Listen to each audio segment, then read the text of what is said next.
Hello, everybody. It is Friday in Pittsburgh, Pennsylvania. My name is Adam Bittner, assistant sports editor for multimedia at the Pittsburgh Post-Gazette, joined by Jason Mackey for the Friday edition of the North Shore Drive. Earlier in the day, we talked about best case scenarios for the Steelers in 2025, the three reasons that if they're a Super Bowl contender, that will have happened. We're going to talk negatively this time now, Jason. We're going to talk about three reasons this thing might not work out and hit the skids. I think the question is how far would it hit the skids? I'm going to set the goal as winning that playoff game. People have said it there. If they don't win a playoff game, what will be the three biggest reasons that happens? Eager to hear your thoughts on that. Before we get into it, I want to thank our sponsor for this episode of the podcast. It's Savinas, Kane, and Gallucci, Pittsburgh's mesothelioma and asbestos attorneys, standing up for victims of mesothelioma and asbestos cancers with over 85 years of experience. They know how to uncover the truth. They have the experience you need and the commitment your family deserves. They've recovered millions for individuals affected by mesothelioma and other cancers due to asbestos exposure. Call them toll-free at 1-877-227-6558 or visit them online at sdklaw.com. All right, Jason, I guess we can just get into it. If they don't hit that playoff mark, if they are even worse than that, if they go like the Jets did last season with Aaron Rodgers with a losing record behind center, what are the three reasons that you think will loom most large in that outcome? Number one's quarterback. Number one, we were talking about Aaron Rodgers.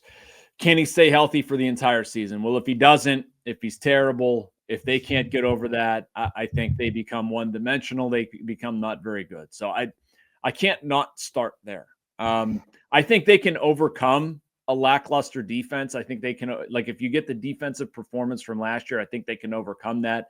I don't think they can overcome, the scenario, at least in my head, if Aaron Rodgers goes down, let's say Mason Rudolph isn't what he was in 2023. I just think that's too much. Number two, I'm going to go wide receivers, Adam, and just that's one of my biggest questions. It remains a question as we sit here today. I'd like to see them answer it. You can sell me Jonnu Smith or, I don't know, Roman Wilson's ascent, Calvin Austin's health, Scotty Miller's preseason, whatever it is. I don't think they're deep enough. And I hope I'm wrong. I hope they disprove me. But I look at the inability to get open. Aaron Rodgers holding the ball and, they just have too many similar skill set guys and not enough DK Metcalf types out there. And the third one, I guess I can go back to the defense a little bit and I'll go communication issues on the back end. Like it was an issue last year and they changed it by playing one guy theoretically out of position in Jalen Ramsey, bringing in another guy that the Eagles kind of didn't want. And you could say is maybe over the hill, hanging on too long. I don't know, in Darius Slay. And how are these guys going to fit together with the new safety? So maybe that all goes up in smoke and it doesn't work out. I don't know. But if there would be a downfall, I think those would be my three things. What about you? You skated out of answering the first one, by the way. You didn't answer. I mean, I don't disagree with any of yours. I'd like to dig into them a little bit more. Mason Rudolph is, I think, a good discussion point here because we spent so much of this preseason talking about him as, well, if Aaron Rodgers doesn't come in, can he be the guy? Can he get them where they need to go? They were in that playoff game 2 years ago against Buffalo, very hostile environment. He rallied them down the stretch. Do we not believe that he could at least have them in a playoff game on the road again if you get a more favorable draw? If the rest of the theory of this team plays out and they're a little bit better, across the 22 starters, do you not think that he has the ability to get them over that hump himself? I guess that's how I think it. I mean, I think that he has the ability to. Do I think he's going to? Maybe. I do think it's an interesting discussion. People seem to forget that Mason Rudolph was really bad at one point too. He was really good in 2023, and there's an argument you could have maybe kept him around or whatever. But I don't know. I don't suddenly forget the time before that. And it was also a small sample in 2023. It was a really neat thing, but does that mean that's what Mason Rudolph is in perpetuity? I don't take it that way. Some of the throws he made in preseason were frankly concerning. They're also preseason throws. I'm not going to worry about it too much. So I look at it there's probably a 60% chance that if Mason takes over, things go really well, but I'm not going to ignore the 40%. I think there's a, percentage chance that it turns back into what it was last year at its worst. And the offense can't really move the ball. So yes, there's a chance. I'm just not guaranteeing it. Yeah. I'm interested to see the extent to which it is all on Aaron Rodgers. And if if he's going to justify waiting as long as they did and passing, not just, accepting that Mason Rudolph might start for you a little bit, but that you passed on a lot of other options. We talked about 800 guys this winter and spring, Jason, at different points. I don't know how many videos I made saying, what about this guy? What about this guy? They had opportunities to do all that. They go with Aaron Rodgers, A, but then with Mason Rudolph, B. Are both of them going to prove themselves in that capacity this season? You mentioned the receivers. They don't appear to be making another move here. Do you think that was the right decision to move forward with these guys? Chris Carter and I were talking about it on the podcast of, like, if I squint, I can see Roman Wilson or Calvin Austin or even Jonnu Smith being viable second options, wide receiver 2, whatever you want to call it. I just don't see any of them being able to be a viable wide receiver 1 if DK Metcalf goes down for any length of time. And as we saw last season with George Pickens, it's hard not to just view George Pickens and DK Metcalf as a one-to-one swap for me, and that they aren't going to end up in a similar place, even if you're happy with what you're getting from Roman Wilson or Calvin Austin in their current roles. I don't think you're going to be happy with them if they have to get bumped up a slot. Yeah, I'm with you. I think it throws everything out of whack. I don't think they have the necessary depth. Now, would things be discernibly different if they had an Amari Cooper to slide into that spot? I mean, you'd have a drop-off, but it wouldn't be catastrophic. It would just be a drop-off. I don't know if DK Metcalf's out of this lineup, who's going to get open at him? I mean, I just don't understand that. There's not enough depth there. Like, Jonnu Smith is literally your number 1 wide receiver at that point. Your tight end. Or who's going to run those routes, I think, is my question. It's not so much like I think these guys. I mean, I can run the route. I'm just not going to get open. They're never going to throw me the ball, and I'm never going to catch it. Yeah, and Calvin Austin and Roman Wilson are not the guys who are just going to moss people on the sideline. I mean, that's right. That's what DK Metcalf is here for, and it takes it's going to make all of what they want to do with those guys more difficult if DK Metcalf's not in there. And I don't think they have the ability to transcend that.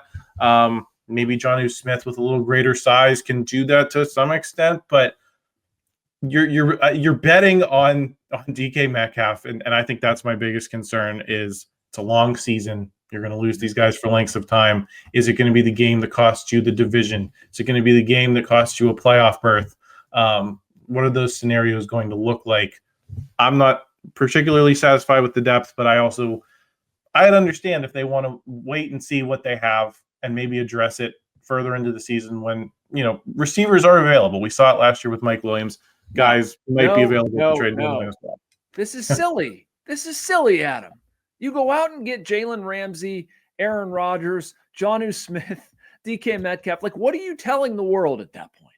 You're telling the world not that, like, hey, we have patience. We're waiting for it. We'll get there eventually. We're rebuilding. No, you're telling the world that this season matters a great deal to you. And so why then in one pocket of your team are you just going to leave it up to hope? Are we going to say, oh, well, maybe we'll get there. There'll be somebody throughout the course of the regular season. No, remove all doubt. It doesn't make any sense. Like, I understand standing by the offensive line because you've invested a lot of draft capital in those guys. You've got to give them opportunity to grow. That makes sense to me. It doesn't make sense to me to try to fool myself into thinking that Scotty Miller is going to be a legitimate number 2 wide receiver, something he's basically never been throughout his career, or thinking that a collection of number 4s is going to add up to a number 2. It doesn't. I don't. That's the one thing about the Steelers that I do not understand in how they've gone about it this year. Do you think they still should have made the George Pickens deal knowing how, we were going to get to this point? Probably. I mean, why they made the George Pickens deal isn't because he's a bad football player. It's because he was a problem for them personally. But should they have been willing to put up with it if this is where they were going to I don't know how bad it got. I know what I saw publicly, and that basically means to say, yeah, this guy's a pain in the butt and not worth the trouble. Ship him out. If it got worse than that, then that's a very easy question. It's not even a question. Like, get him out of here. I think he was probably a nuisance, and it just outweighed his productivity. So, yeah, I wouldn't have that guy around. But, I mean, that's not exclusive to why I didn't bring in a better wide receiver 2 option. I mean, there were guys out there. You could sign somebody. You could trade for somebody. I don't know why you leave the meat on the bone right now. Jason, you mentioned the secondary, so we'll wrap it up on this.